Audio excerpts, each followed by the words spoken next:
Cinema ఆయన చరిత్ర వినగానే ఈ సినిమా చేస్తే అవార్డు వస్తుంది అప్పుడే తెలిసింది మన, ఎందుకంటే అంత అద్భుతమైన కంటెంట్ ఉన్న సినిమా. అంటే లైఫ్ మొత్తం మొక్కలు నాటడం విషయంలో త్యాగం చేయడం అంటే ఆషామాషి కాదు. అది ఏదో కొంత డ్రీమ్ ఉంటుంది, కొంత ప్యాషన్ ఉంటుంది, బట్ అంత అచీవ్ చేయడం అనేది ఇంపాసిబుల్. ఈ సబ్జెక్ట్ వినగానే, ఆయన గురించి తెలియగానే ఈ సినిమా 100% అవార్డు వస్తా అనుకున్నాను. థ్యాంక్స్ టు తెలంగాణ గవర్నమెంట్ గుర్తించి అవార్డు ఇచ్చారు. రమాజీ గారు నమస్తే. నమస్తే, కంగ్రాచులేషన్స్, అవార్డు వచ్చిన. థ్యాంక్ యూ అండి. సో ఇటువంటి క్యారెక్టర్స్ చేయడానికి కూడా మీరు ఇందాక అన్నట్టుగా అదృష్టం ఉండాలి, అవకాశం రావాలని. అవునండి. సో ఈ సబ్జెక్ట్లో మీకు టఫ్ అని అనిపించిన డైలాగ్స్ కానీ, మోడ్యులేషన్ కానీ ఏమనిపించింది? రొటీన్ సినిమాలు వేరు, ఈ సినిమా వేరు, అంటే డిఫరెంట్ క్యారెక్టర్. అంటే కొంచెం ఏజ్డ్, బేసికల్ నేను చాలా యంగ్ కాలేజ్ స్టూడెంట్ కాబట్టి ఏజ్ క్యారెక్టర్ ఇచ్చేటప్పుడు కొంచెం ఇబ్బంది పడ్డాను. ఆయన ఏజ్ అంటారు, ఏదో వేరే సినిమాలో ఒక ఏజ్డ్ క్యారెక్టర్ చేసాడు వేరుని పెద్ద భారం మోస్తున్నాను. ఏమాత్రం కొంచెం మరి తేడా వస్తే, ఆయన గొప్ప చరిత్ర ఉన్నాయి, పద్మశ్రీ వచ్చింది, ఆ బయోపిక్ అది, ఆ భయం ఉంది అండి యాక్చువల్గా. సో ఒళ్ళు దగ్గర పెట్టుకుని చేశాను చాలా మట్టుకి. పలానా సీన్ కానీ ప్రతిదీ భయంతో అంత రీచ్ అవుతున్నానా లేదా అన్న భయం మట్టుగా ఉంది అది. సో ప్రతి విషయంలో టఫ్గానే అనిపించింది నాకు. లాస్ట్ ఆయన కొంచెం ఏజ్డ్ అయిన దగ్గర నుంచి. సో సినిమాలో క్యారెక్టర్కి ఇన్స్పిరేషన్ ఆయన అయితే, ఈ తీసుకున్న మోడ్యులేషన్ అది ఎన్ని రోజులు దీన్ని ప్రాక్టీస్ చేశారు? ఆయనలాగా ఉండాలి, అట్లా చెయ్యాలి అనే హోంవర్క్. వర్క్ చేయలేదండి, చదువుకుంటే నాకున్న ఎక్స్పీరియన్స్ బట్టి నేను ఊహించుకుని ఆయన కొన్ని వీడియోలు డైరెక్టర్ గారు ఇన్పుట్ అంతా ఆయనే ఇచ్చారు. కంప్లీట్ ఆయన స్టిల్స్ కానీ, ఆయన ఎవరెవరిని కలిశారు కానీ, వాళ్ళతో సన్నిహితంగా ఉన్న మా రామయ్య గారితో ఉన్న వాళ్ళతో మాట్లాడించారు. సో వాళ్ళందరూ ఇచ్చిన ఇన్పుట్, కొన్ని వీడియోస్ చూడడం, చాలా ఆర్టికల్స్ చదవడం వల్ల నాకు ఈజీ అయిపోయింది యాక్చువల్గా. సో హోంవర్క్ అంటూ ప్రత్యేకంగా ఏం చేయలేదండి. వేము గారు కంగ్రాట్స్. చాలా మంచి సబ్జెక్ట్ తీసుకున్నారు. అంటే ఇవాళ యూత్కి కానీ, జనానికి కానీ ఒక ఇండైరెక్ట్గా మెసేజ్, మన పని మనం చేసుకుంటూ సమాజానికి కూడా ఉపయోగపడి పని చేయాలని ఒక కాన్సెప్ట్ తీసుకోవడం అనేది మంచిదే. దాని తీరిన రియల్ జీవితాన్ని తీసుకున్నారు, రామయ్య జీవితాన్ని తీసుకున్నారు ఆ కాన్సెప్ట్. సో ఈ తీసుకోవడం వల్ల మీకు ఇన్స్పిరేషన్ ఏంటి? అసలు ఎక్కడి నుంచి మొదలైంది ఈ ప్రయాణం? మూర్తి గారు, మీకు మాకు 30 సంవత్సరాల పరిచయం. ఆ గత సినిమాల నుంచి మీకు తెలుసు. సామాజిక అంశం ఎక్కడైనా మనకు ఇంటరాక్ట్ అయితే తప్పకుండా నేను ఆ సినిమా చేస్తాను. ఈయనది ఒక చిన్న మీడియాలో ఒక ఆయన కోసం బయోపిక్ చూస్తున్నాను నేను, లైవ్ చూస్తూ ఉంటే చనిపోయిన తర్వాత పాపం ఒక అతను అన్నాడు, ఒక మీడియా అతను అన్నాడు, పాపం రామయ్య గారు కథ ముగిసిందా, ఇన్ని సంవత్సరాలు చేస్తున్నాడు చెట్టు నాటడం, ఆయనతో ఇంకెవరు లేరా, నెక్స్ట్ జనరేషన్ ఇతను గుర్తుపెట్టుకుంటారా అన్న మీ జర్నలిస్ట్ ఒక అతను చెప్పిన దాన్ని బట్టి నేను ఇమ్మీడియట్లీ రియాక్ట్ అయిపోయి, నిజమే కదా, ఆయన మీద ఆయన భవిష్యత్ తరాలు తెలియాలంటే ఆయన మీద కథ సినిమా తీయాలని చెప్పేసి ఇమీడియట్లీ అతను రీసెర్చ్ చేసి ఆ కథ తెలుసుకొని, ఆయన జాగ్రత్త తెలుసుకొని, ఫ్యామిలీని కలిసాము, వాళ్ళని తెలుసుకొని చేయడం జరిగిందండి. నిజంగా ఆయన క్యారెక్టర్ చేయాలంటే ఛాలెంజే. ఆయన అంత ఇన్నోసెంట్గా ఉంటాడు, తన పంతం చూసుకుంటాడు, చెట్టు నాటడమే ధ్యాస ఆయన. అలాంటి క్యారెక్టర్ ఇవ్వదని అనుకున్నప్పుడు ఫస్ట్ నేను రాసుకున్న టిక్ చేసుకుంది బ్రహ్మాజీ గారు అన్నమాట. బ్రహ్మాజీ గారు నిజంగా నేను ఏ టైంలో క్లిక్ చేసుకున్నాను కానీ కరెక్ట్ సూటబుల్గా ఆయన ఎఫర్ట్ పెట్టాడు. నిజంగా థ్యాంక్ యూ సార్, మీరు ఇంత ఎఫర్ట్ పెడతారని నేను ఊహించలేదు. ఊహించిన దానికన్నా ఎక్కువ ఎఫర్ట్ పెట్టి చేశారండి. ఆయన ఈ సినిమా నేను అనుకున్న విధంగా ఫీచర్ సినిమా చేస్తాను, బట్ గద్వాల్స్ కోసం దీన్ని 40 minutes తగ్గించాను సార్. అయినా కూడా వాళ్ళు గవర్నమెంట్ వాళ్ళు దాన్ని గుర్తించి, జూరీ వాళ్ళు గుర్తించి బెస్ట్ ఇచ్చారు. తప్పకుండా ఇది భవిష్యత్ తరాలకు మేము ఉన్నా లేకపోయినా ఈ సినిమా ఉంటుందని మేము అనుకుంటున్నాం. ప్రచార నిమిత్తం ఇప్పుడు తెలంగాణ కానీ, ఏపీ కానీ, అంతే యావత్తు భారతదేశానికి, ప్రపంచానికి ఉపయోగపడే అంశం కథాంశం. దీని ప్రచార నిమిత్తం కానీ స్కూల్స్ కానీ వాటికి కానీ ప్లానింగ్ చేస్తున్నారు, దాన్ని షెడ్యూల్ చేశారు మళ్ళీ సినిమాని చూపించడానికి సార్. పిల్లలకి చూపించారు. పిల్లలకా యాక్చువల్లీ నిజమే, ఇది కమర్షియల్ సినిమా అని దీన్ని పోల్చొద్దు సార్. ఇది ఎప్పుడు కమర్షియలే. ఆయన ఒకటే చెప్పారండి, రామయ్య గారు ఎక్కువ మంది విద్యార్థుల్ని ఇన్స్పైర్ చేశాడు. ఆయన ఒకటే చెప్పేవారు, విద్యార్థులు, పిల్లలు మీరు భవిష్యత్ తరాలకు మీరే భావి భారత పౌరులు కాబట్టి మీరు మీ పుట్టినరోజున ఒక చెట్టు నాటండి, మీ మిత్రులతో నాటించండి. అలా నాటితే ఎక్కువ మంది చెట్టు నాటడం వల్ల మన ఊరు మన ప్రాంతము మన దేశం పచ్చదంతా నిండిపోతుందని అని ఎక్కువ యూత్నే టార్గెట్ చేసి చెప్పేవాడు. ఈ సినిమా ద్వారా కూడా మేము ప్రతి స్కూల్లో వేసి గవర్నమెంట్ రిక్వెస్ట్ చేస్తున్నాము. ప్రతి స్కూల్లో వేసి విద్యార్థులను ఫస్ట్ నెక్స్ట్ తరానికి మేము ఏదైతే కాదుతో అనుకున్నామో ఆ సంకల్పం విజయవంతం చేయడానికి విద్యార్థులతో తీసుకెళ్తాం ముందు ఈ సినిమాని. తప్పకుండా ప్రతి స్కూల్లో ఇది ప్రొజెక్ట్ చేసి దీన్ని విజయవంతం చేసి ఎప్పటికీ భావితరాలకు రామయ్య గారు బతికే ఉండాలని ఉండేట్టుగా దీన్ని మేము చేస్తాం. సార్ నమస్తే.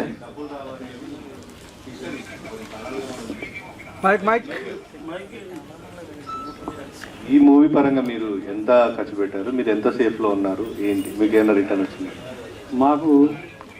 మా కష్టానికి ఫలితం నెట్ఫ్లిక్స్ వాళ్ళు ఒక 30 crores ఆఫర్ ఇచ్చారండి. పోటీ పడుతున్నారు ఓటీటీ వాళ్ళందరూ. శాటిలైట్ కానీ నైజాం కూడా మైత్రి కానీ వీళ్ళందరూ సితారా వాళ్ళు మేము కొంటామని. దీనికి బడ్జెట్ అంటూ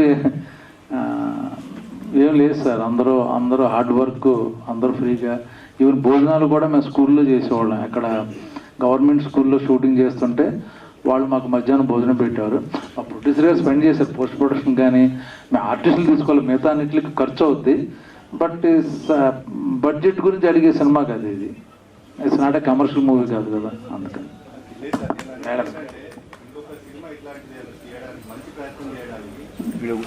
డెఫినెట్గా వస్తారండి అందరూ, చేయొచ్చండి. అందరూ అనుకుని ఒక మాట అనుకుంటే యాక్చువల్గా ఇలాంటి సినిమాలకి ఆర్టిస్టులు దొరకాలి.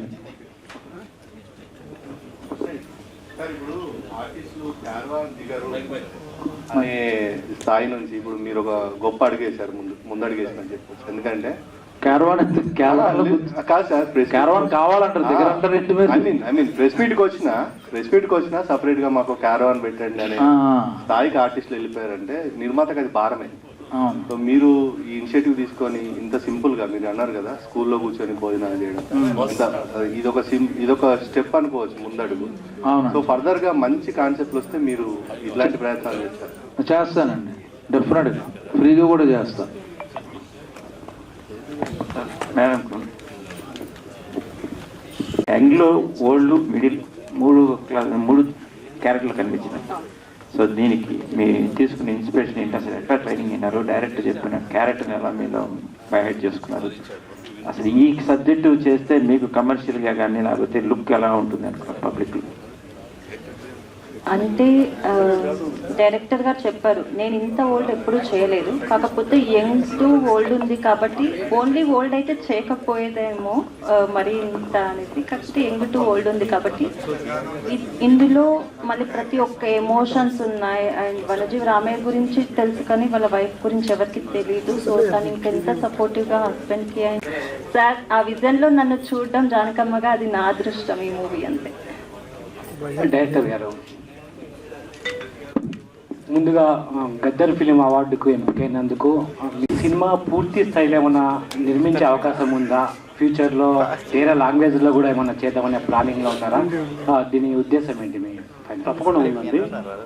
నేను సార్ బ్రహ్మా సార్ ముందే చెప్పాను, సార్ ఫుల్ లెంత్ సినిమా చేస్తానని చెప్పాను. అవకాశాలు ఉన్నాయి. సార్ చెప్పిన నెట్ఫ్లిక్స్ వాళ్ళు, అమెజాన్ వాళ్ళు కూడా అడుగుతూ ఉన్నారు చేయమని. ఇంకేంటంటే ఇంత బ్యూటిఫుల్ కాన్సెప్ట్ వాళ్ళు చూసారు, ఆల్రెడీ తెలుసుకున్నారు. గద్దర్ అవార్డు వచ్చింది కాబట్టి ఆలోచన ఉంది. నేషనల్ అవార్డుకి పంపిస్తాము సార్. నేషనల్ అవార్డు కూడా మీరు బెస్ట్ ఆర్టిస్ట్ వస్తుంది సార్ మీకు. ఇది మాకు ముందు ఇప్పుడే చెప్తున్నాను, అప్పుడు మళ్ళీ మాట్లాడుకుందాము. Not only Indian Telugu language ఒకటే కాకుండా హిందీ, మరాఠీలో వనజీ రామయ్య గారి క్లాస్ ఉందండి. మరాఠీలో వనజీ రామయ్య ఒక లెసన్ ఉంది. మరాఠీలో చేస్తున్నాము, తమిళ్లో చేస్తున్నాము, హిందీలో చేస్తున్నాము, అట్లా 6 లాంగ్వేజ్లో చేస్తున్నాం సార్ ఇది. అట్లాగే ఫారిన్ కంట్రీలో చైనాలో చేస్తున్నాము, రష్యా చేస్తాము. అంటే global issue, not only India వరకు కాదు, గ్లోబల్ ఇష్యూ. అంచేత రష్యా, జపాన్, చైనా లాంగ్వేజ్ చేస్తున్నాం. Okay, music director Ballepalli Mohan గారు. అచ్చా, నేను మళ్ళీ వాళ్ళ బాధ్యతనే ఈయనకి అప్పచెప్పాను. మా డైరెక్టర్ గారు సార్ నేను డెఫినెట్గా నాకు ఫస్ట్ నుంచి బాగా మొక్కలంటే బాగా ఇష్టం. మా ఇంట్లో స్థలం ఉన్నా లేకపోయినా పక్కన పెట్టుకుంటాను. డైలీ నేనే మొక్కలు నీళ్లు పోస్తుంటాను. బాగా ఇష్టం అండి మొక్కలు నాకు యాక్చువల్గా.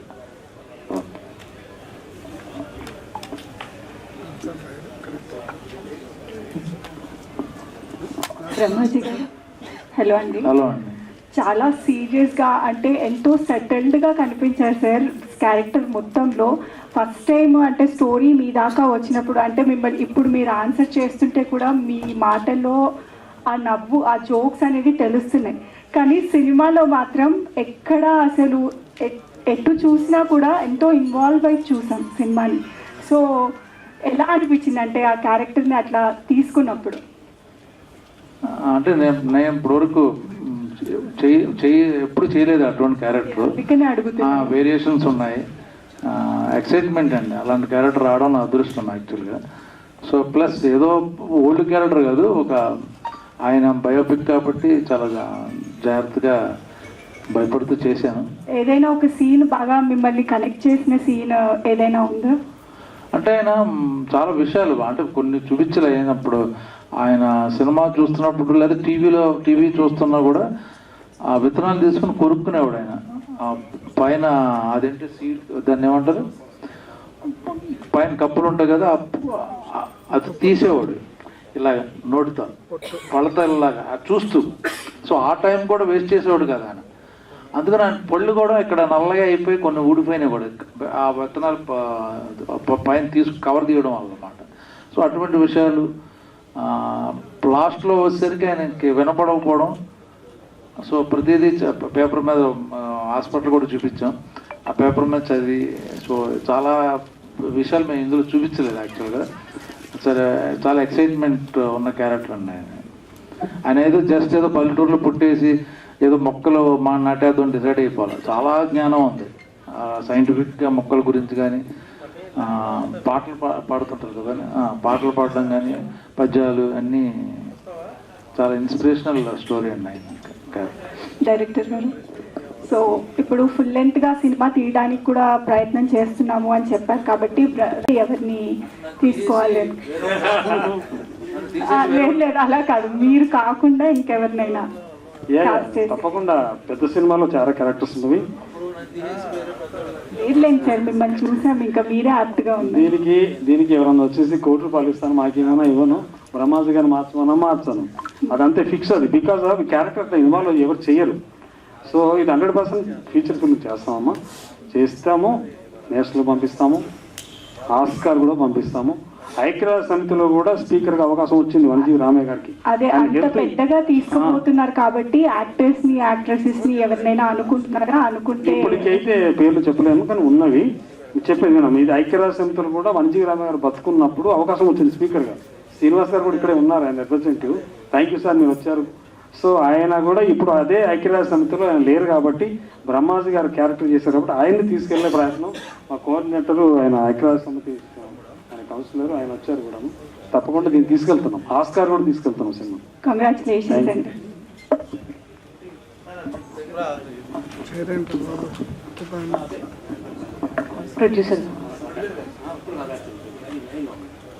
ప్రొడ్యూసర్ గారు, హాయ్ అండి. హలో. సో షార్ట్ ఫిలిం తీశారు అండ్ గద్దర్ ఫిల్మ్ అవార్డ్స్ కూడా సెలెక్ట్ అవ్వడం జరిగింది. Congratulations for that. So budget అంతా లో బడ్జెట్లోనే అయిందా? ఎందుకంటే బ్రహ్మాజీ గారిని ఇక్కడే చాలా ఇబ్బంది పెట్టారు స్టేజ్ పైన, అక్కడ ఇంకా ఎంత ఇబ్బంది పెట్టుంటారు అని ఒక ఆలోచన మొదలైంది. సో బడ్జెట్ విషయంలో మా డైరెక్టర్ గారు కానీ, హీరో గారు కానీ, మేడం గారు కానీ ఎవరు కూడా బడ్జెట్ విషయంలో ఇబ్బంది పెట్టలేదండి. సినిమా ఎంత న్యాచురల్గా ఉందో బడ్జెట్ కూడా అంతే న్యాచురల్గా ఉంది. అంటే ఆయన ఆల్రెడీ ఒక senior actor, number of films ఆయన చేశారు. అంత సీనియర్ యాక్టర్ని సెట్స్లో మేనేజ్ చేయడం అంటే ఆయనకి కొన్ని కంఫర్ట్స్ ఉంటాయి. ఎంత లేదన్నా ఒక సీనియర్ యాక్టర్గా ఆయనకి కొన్ని కంఫర్ట్స్ ఇవ్వాల్సి వస్తుంది. ఆ విషయాల్లో మీరు ఎంతవరకు కేర్ తీసుకోగలిగారు? జనరల్గా రామయ్య గారి జీవిత చరిత్ర మొత్తం ఫస్ట్ డైరెక్టర్ గారి ద్వారా వారు తెలుసుకున్నప్పుడు దీనికి న్యాచురల్గా ఉంటేనే బాగుంటుందని హీరో గారు ఎక్కడ కూడా కంఫర్ట్స్ కోరుకోలేదు. చాలా న్యాచురల్గా అంటే నేచర్తో కనెక్ట్ అయ్యి ఉండడానికి మాత్రమే వారు ప్రయత్నం చేశారు. అద్భుతంగా, వాస్తవానికి మీరు సినిమా చూసి ఉంటారు, ఎక్కడ కూడా అంటే బ్రహ్మాజీ గారు కానీ నాగరాణి గారు కానీ నటించినట్టు మాత్రం నాకు అనిపించలేదు. ఇద్దరు కూడా జీవించారు పాత్రలలో కూడా. సో నటించడం ఈజీ, జీవించడం కష్టం. వాళ్ళిద్దరు కూడా నిజంగా ఈ సినిమాలో జీవించారు. Once again thank you sir Brahmaji గారు, నాగరాణి గారు. కంగ్రాచులేషన్స్. బ్రహ్మాజీ గారు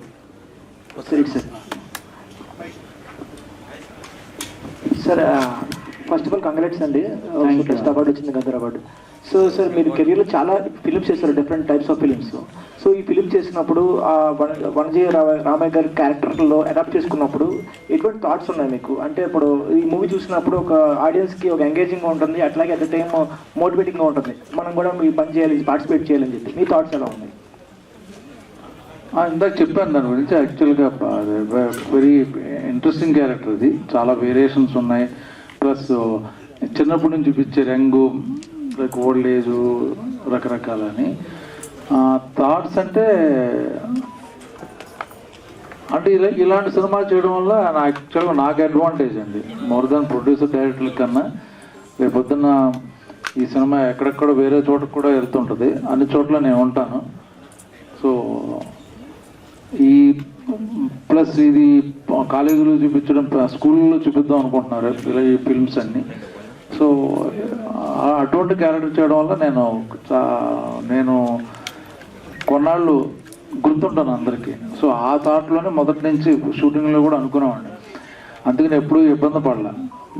ఫెసిలిటీస్ కానీ చాలామంది అడిగారు, క్యారవాన్లు అన్నీ. ఈ క్యారెక్టర్ ఇప్పుడు వనజీరావు గారు రోడ్డు మీద మొక్కలు వేసుకుని సైకిల్ మీద వెళ్తూ ఆయన పడిపోయి మళ్ళీ బైక్ మీద యాక్సిడెంట్ అయ్యి ఇలా ఉన్నప్పుడు మళ్ళీ నేను సెపరేట్గా ఒక కారులో దిగడం, ఏసీలో కూర్చోవడం, అది కాంట్రాస్ట్ అనిపిస్తుంది అనుకుని అక్కడే పాపం ఆవిడ నేను ఆ పిల్లలతో కూర్చునేవాళ్ళం, ఆ రోడ్ల మీద కూర్చునేవాళ్ళం. సో అలా గడిపేసాం అన్నమాట.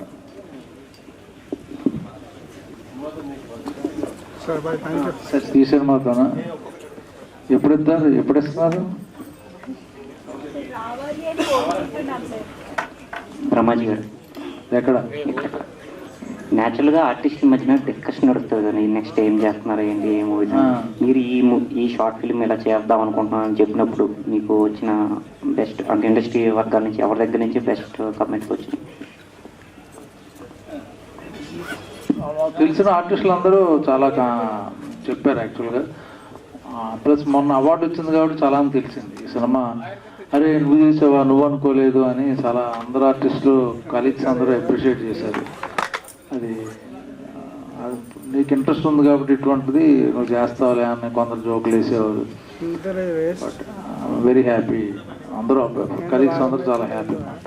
ఈ షార్ట్ ఫిల్మ్లో యాక్చువల్గా మాజీ ఉపరాష్ట్రపతి మన వెంకయ్యనాయుడు గారు, అలాగే గరికిపాటి గారు, వాళ్ళతో పాటు కూడా స్క్రీన్ షేరింగ్ అయితే జరిగింది. మీకు అప్పుడు ఏమనిపించింది ఎక్స్పీరియన్స్? అంటే ఈ విధంగానే అట్లీస్ట్ వాళ్ళతో కలవడం జరిగింది ఈ సినిమా షూటింగ్ వలన.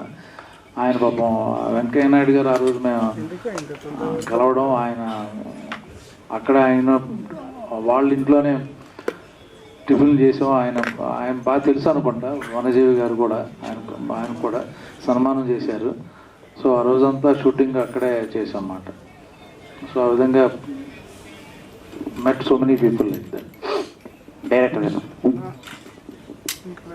యాక్చువల్గా ఇలాంటి ప్రయత్నాలు చేసే ముందు స్టార్టింగ్ కొద్దిగా చూశారు కాబట్టి కొంతమంది మిమ్మల్ని అప్రోచ్ అవుతుంటారు, ఇలాంటివి మేము మా దగ్గర వీళ్ళతో చేస్తాం, వాళ్ళతో చేస్తాం పిక్ అని చెప్పి కొద్దిగా సలహాలు ఇస్తూ ఉంటారు.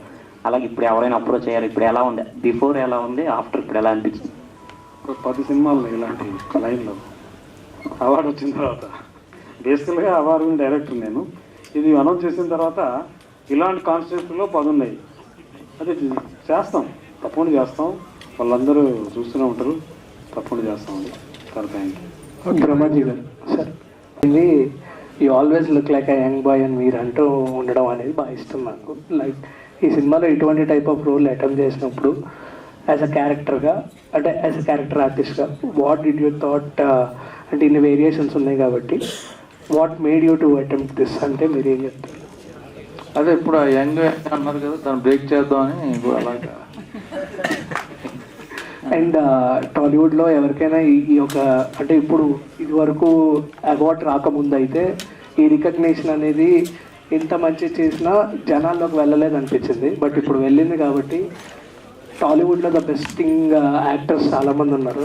వాళ్ళ దగ్గరికి ఇది మీ ఫేవరెట్ అయిన యాక్టర్ దగ్గరికి ఎవరి దగ్గరికి తీసుకెళ్ళాలనుకుంటున్నారు చూపించడానికి? యాక్చువల్ చిరంజీవి గారిని కలుద్దాం అనుకుంటున్నాం. ఆయనతో కూడా మొక్క నాటించాలి. ఎందుకంటే కలిసినట్టున్నారు కదా. వనజీవరామయ్య గారు కూడా ఆయన కలిశారు, సన్మానం చేశారు ఆయన మన చిరంజీవి గారు. సో ఆ విధంగా ఈ సినిమాని ఆయన ద్వారా ముందుకు తీసుకెళ్ళాలనుకుంటున్నాం. Okay sir, thank you. Okay, thank you, bye. అంతేగా అంతే.